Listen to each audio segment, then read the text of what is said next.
ঈদের আগে গভীর রাত পর্যন্ত আলো ঝলমলে আর ক্রেতায় সরগরম ছিল রাজধানীর মার্কেটগুলো। ঢাকা অনেকটা ফাঁকা হলেও মূলত যারা গ্রামের বাড়িতে ঈদ করতে যাননি বা যাদের বাড়ি ঢাকায় তারাই শেষ মুহূর্তে ভিড় জমিয়েছেন মার্কেটগুলোতে। চাঁদাতে একটা অন্যরকম মজা থাকে শপিং করতে। আগের চাইতে এখন চাপটা খুব কম। মজা হচ্ছে ঢাকা শহর অনেক ফাঁকা হয়ে গেছে, এটা একটা বেনিফিট। সব বয়সী মানুষই ভিড় করছিল শপিং মলগুলোতে।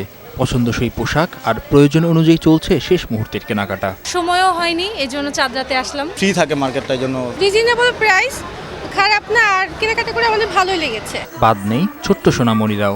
বাহারি কেনাকাটায় শেষ মুহূর্তে ছোট্টদের উপস্থিতি ছিল চোখে পড়ার মতো। আমি অনেক কিছু কেনাকাটা করেছি, জামা জুতা অনেক কিছু। আর বেচা কেনা ভালো হওয়ায় ব্যস্ত সময় পার করছেন দোকানিরা। ক্রেতাদের চাপ থাকায় গভীর রাত পর্যন্ত মার্কেট খোলা রাখার কথা জানান তারা। যেটা আশা করছি এটাই আশা শুরু, এটা সেল হয়েছে। চাঁদ রাতে বেচা কিনা যতটুকু ভেবেছিলাম যে কম হবে, বাট তার থেকে অনেক বেশি ভালো হয়েছে। ঈদের আগে চাঁদ রাতে চাহিদা অনুযায়ী কেনাবেচা করতে পেরে খুশি রাজধানী ক্রেতা বিক্রেতা উভয়ই। শিকদার মেহেদী, বৈশাখী সংবাদ, ঢাকা।